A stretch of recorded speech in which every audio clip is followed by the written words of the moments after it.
to the next episode of the Referral Chat. That's what I'm calling it. And if you don't like the name, feel free to post in the comments and we'll come up with something else that works. But right now we're talking about word-of-mouth referrals. And my guest today is a longtime friend of mine, David Fischer. We've known each other probably for over 5 or 6 years now. That's right. And having met through the website agency world. And David is located in the state of New York, and he has a website agency. So David, why don't you tell everybody briefly what it is that you do and what your company is?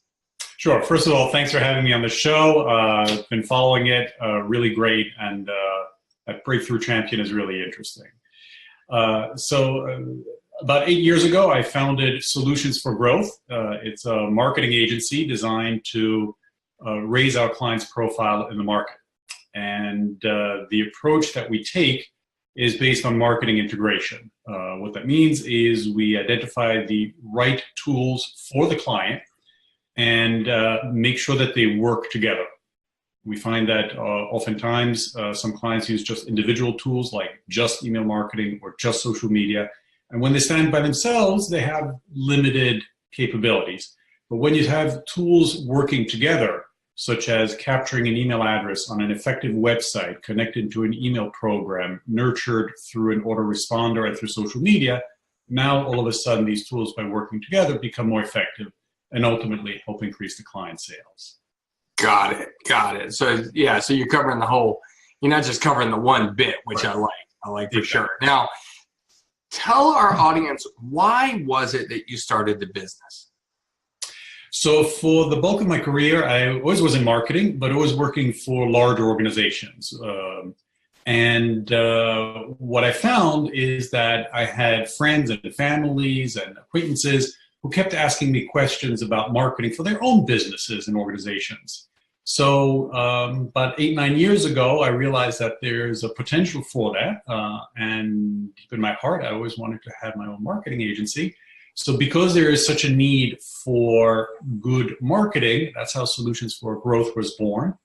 And one thing I like to say, particularly when it applies to small businesses, is that marketing is pretty easy to do. There are a lot of online tools that can be used, but it's hard to do marketing well. And that's the difference between marketing that's ho-hum and marketing that really ultimately gets your client's phone to ring. And that's so you thought you could fill that void of that well angle, that you guys could do it well for your clients. Exactly. Yeah. So what is the primary way that customers come to you? Is it in fact by word of mouth referral? That's a big part of it, yes. And frankly, it's a wonderful way to grow the business, because when you get an email or a phone call from someone that says, hey, Anne told me to contact you because you've done good work for her, that's a wonderful way to start our conversation. So big part, yes, is referrals. So how have you worked with people in the past that are referring you on a sort of regular basis? They like to consistently refer you. How have you worked with them to ensure that they refer you more often or on a more systematic basis? There are two things that really drive referrals. One is delivering value and results for the client. That's the bottom line. As a marketing agency, you could be building the most beautiful websites in the world, or the most effective social media.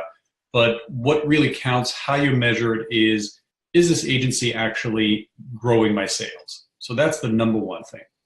The second thing is, do I like these people? Are they professional? Are they pleasant? Do they have a sense of humor? Do they stand by their word? And that's part of it too. And we're a team of 8 people, and the feedback that we get from clients is that, we like working with you. If you say you're going to call at 10 o'clock, you're going to call at 10 o'clock. If the logo will be delivered Thursday morning, it will be delivered Thursday morning. And those are the things that really, set apart many agencies, is that delivering value in terms of solid results is crucial. And then just the human aspect, the chemistry, the professionalism of your team is what makes you likable. And the likable part is a crucial component, because people like to do business with people who they like. Right, and I always say in my talks that people do business with who they, not just who they know, like, and trust. They do business with who they know, like, trust, and care about. And I define that caring as the ability, like, not like a loving caring, like a family member type of thing, but it's more like if they want to refer people to you, they don't want you to go out of business. And so ultimately they refer you more over anybody else because they like you and they like doing business with you, and you're showing care for them, like you are delivering. Now, you mentioned something very interesting there. You say if the logo is due on Thursday, we deliver it on Thursday. How do you structure your business in ways that you can over deliver for your clients? Or can you give us some examples about how you've over delivered, whether it be promising that logo on Thursday but delivering on Tuesday, or maybe promising 3 mock-ups of a logo but you deliver 7 or something? That's part of something that any successful agency needs to be able to do. So you're right. If you promise it on Thursday and deliver it sooner, that's great. You have a positive impression. Just this week, for example, we were working on a small project for a local business, and we were designing a very simple yard sign. And the contract said that we would provide the draft of a yard sign. We provided 2 drafts. So now the client said, wow, that's great. And they were completely different, one from the other. So not only did we allow the client to see our creative skill and capability, but they were really impressed because now they had to pick from 2. Nice problem to have. And I think that in the client's mind, the perception of added value came through, which raised their perception of solutions for growth in their mind. Yeah, so when you get that added value. So folks, if you're watching this, over delivery can be done in so many different ways, right? It can be responding to phone calls. It could be opening your store earlier or staying later. It can be taking Saturday appointments when you don't normally do that. Right. And in this case, it was delivering an additional mock-up that they provided. And that, just that little small touch, not a lot of extra time it took them to do that, I'm sure, but that small touch is powerful. It has an exponential approach or impact on the end user. And I think that's what we get into when we talk about the pillars that are behind your personal care package, right? And so the second one is listening. It's like, do you use your ears or do you also just use your eyes? So can you talk a little bit about how you can listen to your contacts and how you've done that in the past to kind of hear things maybe that they're saying that you can pick up on and use in the future?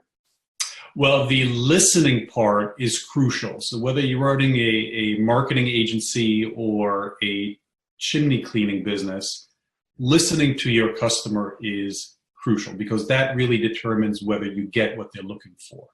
So, there's the old saying, are you just hearing me or are you listening to me? But, you sometimes hear what they're saying based on prior experiences. We come across a lot of business owners who have had relationships with other marketing agencies, some very good, but others where they're telling you that their experience was not great, whether it was from a financial perspective, whether it was what was delivered or the quality or the personality. So when a client tells you that they are unfortunately negatively impacted by prior not good experiences with other agencies, it actually puts us even more on our toes to deliver on time and develop great product and follow up on timely, all the various things that really should be done by any solid business. So yeah, the prior experience is a real tell in terms of how you can stand apart from others and really impress that client. And that can go right back into that over delivery. So if you're listening to the problems that they had with a previous vendor, whatever industry you're in, you can say, okay, well, this is how we would handle that. And then you can think to yourself, this was a trigger point for that customer. And let me just figure out how to over deliver on that on a regular basis. Yeah. The other thing we talk about a lot, at least I talk about in my book, is that we're not always trying to get referrals from our clients, right? We want that, and a lot of people think that that's the key. But actually, I found that if we just work with our contacts, not clients, that we can get referrals from people that would never buy from us. And the reason is because maybe they don't have the willingness, the desire, or the need to buy from us, but they know people that have the willingness, desire, or need to buy from us. And, you know, that goes to say that an individual that doesn't have the money to buy a car doesn't mean they wouldn't recommend that somebody go buy a car at this dealership, right? And so when I had the web agency, I got the majority of my clients from people that could build their own websites, but they didn't want to build them for a fee, so they would refer us business. And I think that it's about understanding everybody that's out there that we can work with. You know, when we over-deliver with our clients. But when we listen to everything that's going on in the space around us. And I think that's key. What listening does is it allows you to then surprise. So can you share with our audience today some ways that maybe you've surprised people that you work with? Sure. So we work with a company in Chicago where we've been working with them for a couple of years now, doing the whole integrated marketing thing. And a couple of months ago, I was talking with the owner, and somehow we got talking about a trip that he was going to take to Japan. So I said, well, how come you're going to Japan? Well, his passion is Japanese baseball. Who knew? So we spoke for a couple of minutes about that and how unusual and interesting it was. And then, through the miracle of online shopping, I found a book on Japanese baseball in English, which I sent to him. And the feedback that I got from him was really terrific. Truly a surprise, because he didn't expect to get a book in the mail from me. And the book was about Japanese baseball, which clearly was his passion. So a real deeper bond, human relationship bond, really took place, because now we knew something about each other. And then there is what a nice guy. He listened to what I was telling him. He took action on it. He took the time and spent some money on this book. So the likability aspect went up. Which is great both from a human perspective, because now we're closer, but also from a business perspective. There is a tighter bond, and purely from a business and retention perspective, I think getting that book really had an impact on how he perceives solutions for growth. Absolutely. I mean, you would have to really screw up for him to leave. Like, right. Because you're right, that likability factor gets raised, and he feels cared for because you listened, you surprised him. You did the fourth pillar, which is a non-self-serving act. It doesn't benefit you, you know, substantially. Like, it's not like he's paying you $100 in exchange for this book or anything like that. So right. There really isn't any direct benefit. It's not like if you gave him a book, he was going to buy a new website or something. That's not how this works. And so I think, you know, we have to look at things from the long-term approach. Who do we really want to do business with? The people that, like, we really get. And I call it the high five effect. We can walk down an office hallway and just high five our clients. Because at some point in the world of small business, in the world of service-based business, we start a business and we take on clients that we have to take on, because if we're mortgages to pay and bills to pay and mouths to feed and a family to keep in survival mode. And so we take on clients to become difficult clients. And that's a challenge. Mm-hmm. And so I think what happens is we got to get to the point, the tipping point, where we know we don't need them, but yet we don't want to shed them because that's revenue. But the reality is, the minute you shed them, you can focus in, you can be a happier person, your business is happier, and at the end of the day, everybody wins, because now we're giving books to people on Japanese baseball. Right, exactly. It's great stuff, great stuff. When it comes to you and your business specifically, yeah, What types of things are you trying to do or solve to get more word of mouth referrals on a more predictable basis for yourself? It's a question of nurturing, and we develop the nurture on two different levels. One is with existing clients, as I mentioned earlier, delivering value and with our marketing tools and advice, being likable, doing things the right way.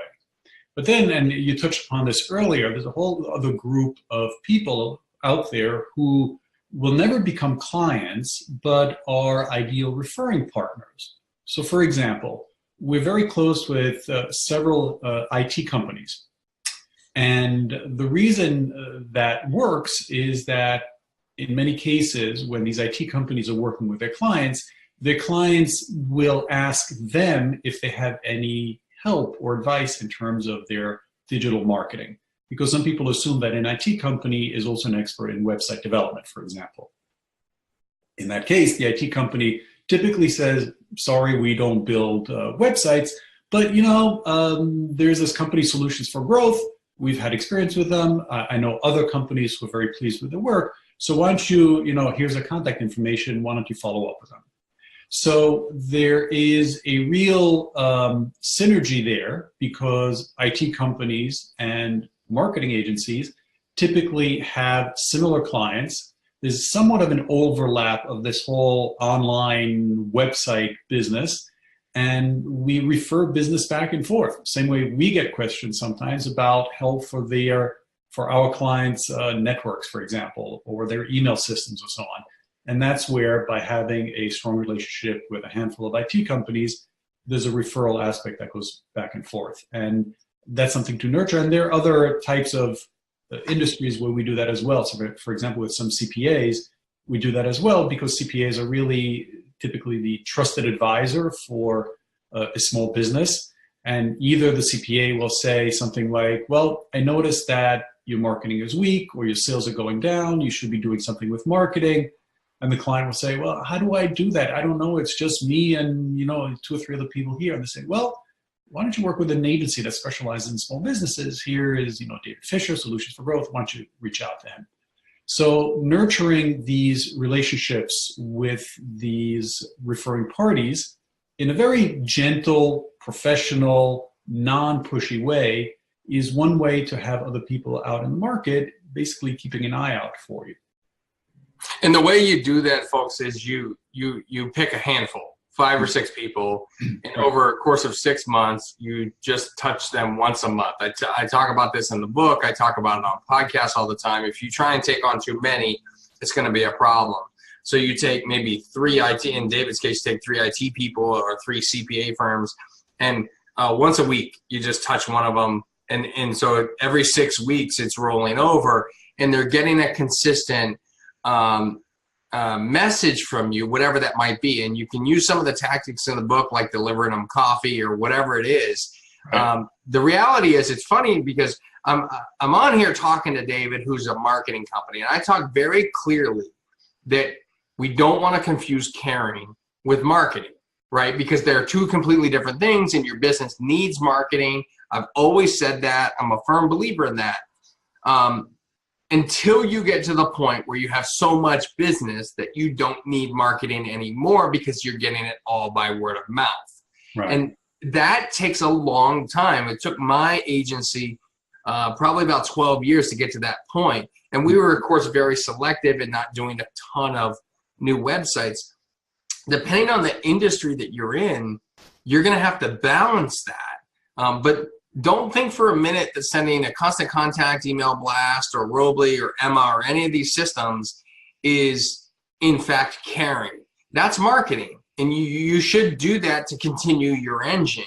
But caring is when you selectively choose somebody and you send them a book on Japanese baseball because you listened and you heard. That's what this is.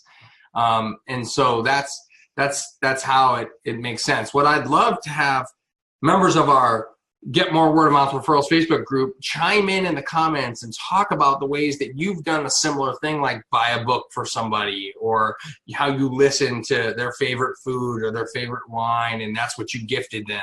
and you surprised them with it. So share some stories about that, because that's really what we want to get going on in this free Facebook group. And if you're not in the Facebook group, you should join it. You can find it in Facebook by typing in "Get More Word of Mouth Referrals." Now, David, what's one thing that the members of the Get More Word of Mouth Referrals Facebook group could do to help you? Say, other than like direct referrals, obviously, but like what could they have? What ideas do you need, or what support do you need, or what conversation topics do you want to talk about in that? Right.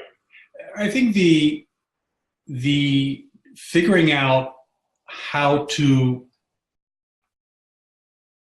satisfy or meet something that someone said, like a client or referring partner, with the surprise element. So the book is almost an easy part, right? Talks about Japanese baseball. There's a book on Japanese baseball. But what if the person had a unique interest or had an experience, or they talk about something that happened or their child is enjoying?